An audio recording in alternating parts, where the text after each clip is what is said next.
There is a meme going around Facebook these days.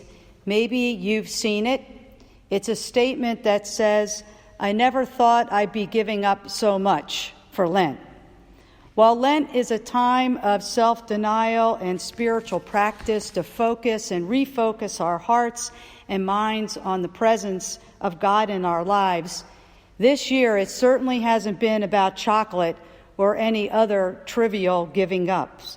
We have been on one of the most challenging journeys as individuals and as a society that we can imagine. We go to the people of Israel, who were experiencing their own challenging journey, the greatest devastation to their nation, to their world years ago. They had been conquered and overrun by the Babylonians. Their city was gone, their livelihoods were gone, their loved ones were gone. Aren't we the chosen people? What went wrong? Where did we lose our way? Where is our God? And to these people, the prophet Ezekiel is given a vision by God. He's given a vision of a valley of dried bones. Everywhere Ezekiel looked, all he saw were dried bones, dried up bones, lifeless, utter devastation. Picture a desert strewn with this nothing but dried up, bleached bones. And God gives Ezekiel this vision to the people of Israel who have lost heart. They've lost their spirit. They're living in a foreign land. They're exiled. Their temple is destroyed. Their leaders have been captured and carted off into slavery. Ezekiel had seen the soul of a people wither and die, becoming like a valley of lifeless bones. We started this journey just a few weeks ago. The social distancing, the staying at home. And at first, many of us thought it would be just like preparing for a blizzard. But this is no blizzard. And it didn't take long for our bodies to tell us that these were different days. Our minds were working through the food that we needed and whether we had enough paper goods for a few weeks, how we would occupy our children, and how we would set up a home office, or how we would even figure out how to work from home. But our bodies were telling us that this was different. And many of us are starting to feel like a pile of dried up bones. Our bodies, our bones, are telling us that we are in grief. We are in trauma. The world has changed in a moment, and we do not know what life will be like at the end of all this. And that's grief. That's a loss of normalcy, the loss of economic connection, the loss of all connection. And these days are so confusing, and our bodies are sensing that there is something bad out there, but we can't even see it. And it just challenges our every moment.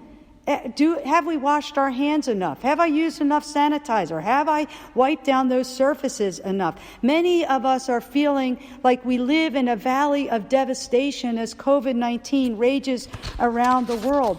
Leaving work last week knowing that there may only be one more paycheck coming. Leaving behind what we already know. Being told that we should stay home when we have no home. Wondering if the cough we have is our seasonal allergies or whether it's something else. And if it is a cough and I don't have health insurance, what do I do? You're an essential worker. You're at the hospital. You're a first responder. You're a grocery store employee. You go to work every day wondering what your exposure is to the virus. And you wonder what you might bring home. And you're home from school.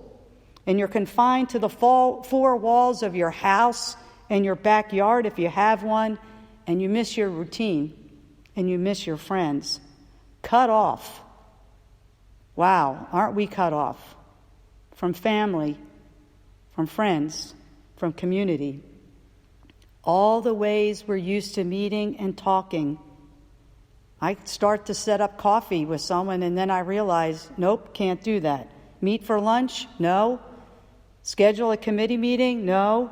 Okay, I can call. We can text. We can Zoom. That's okay. It works. But we know it's not the same, that something's just off. And then we try to deny it. I'm staying at home. This virus isn't going to come to me. I live in a good neighborhood. The virus isn't coming to me. I live in the country. The virus isn't coming to me. I'm healthy enough.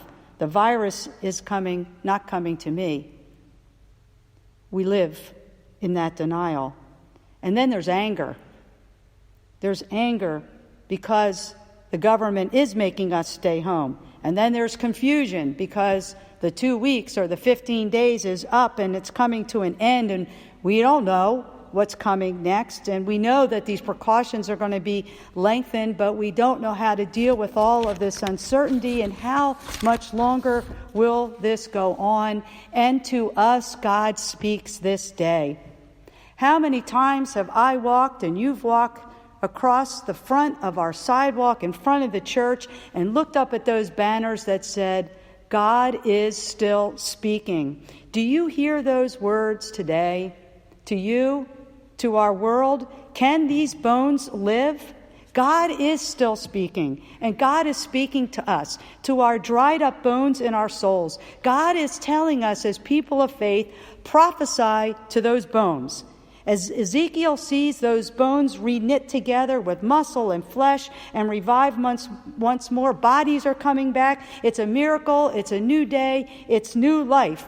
God is prophesying to us and asking us to prophesy to those dry bones. How can this ancient vision bring us back to life and hope?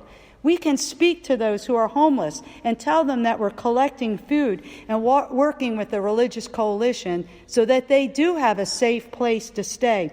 We can speak and send cards to those medical workers and let them know that we recognize their sacrifices and the sacrifices of their families. We can speak with those masks that you're making at home and all those paper products you're dropping off at the hospital. You can speak to your family and friends and tell them that you love them, and that nothing, absolutely nothing, will ever separate you from your care for them.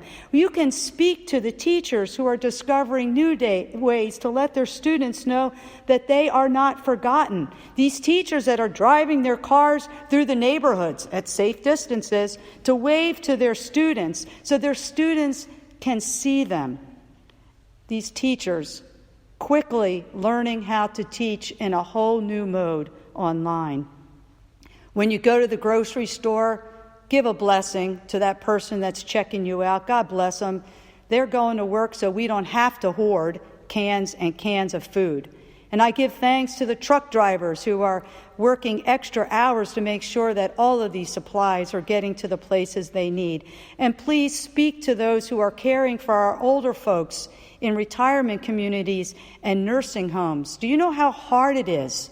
How hard it is for those staff members there to tell us that we can't see our loved ones. You've got to know how hard it is for them to tell their independent residents, you've got to stay in your apartments. It's hard for them to remind their residents how vulnerable they are. Speak to those. Prophesy to those who are working hard to find mental health and those who are trying to help us keep our health.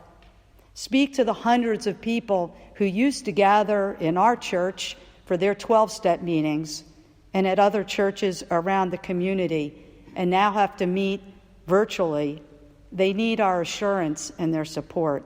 Friends, we are called to prophesy, to speak, to tell one another and the world that these bones can live and that new life is possible. My God, yes. Prophesy to the bones, to the people. Speak words of hope. Tell them that this is not all there is. Tell them where you have seen life. Can these bones live? Yes, with each one of us doing our part to preserve life and to protect the life of our neighbor. When we feel so weighed down and so dried up, when it looks like death has the final victory, do we feel the breath of God moving through us? When we feel so dried up, can we gain hope from this image? that this vision of Ezekiel comes to us in this time and place when all that seems before us is a wasteland of emptiness or a place of abandonment or a time of no hope. That's when God comes to us along our road and walks with us. Yes, these bones can live again. Do we hear God speaking and forming a new life? Are we paying attention to what we value now, and will we still value that when we come on the other side of this pandemic?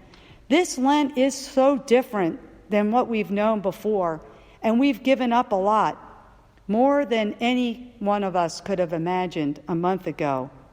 But we haven't given up on God, and God has not given up on us. God is still working within and around us, and that's what gives me hope in these days. God is still speaking. God is still creating. New life is possible. Do you hear the voice of the still speaking God, calling our name, calling to our world to consider how we all might live? After all, we're not just people of Lent. We are Easter people. And that chapter is coming for us too. So let's be strong, let's be courageous, let's be hopeful, and let's draw closer together as people of God. Thanks be to God. Amen.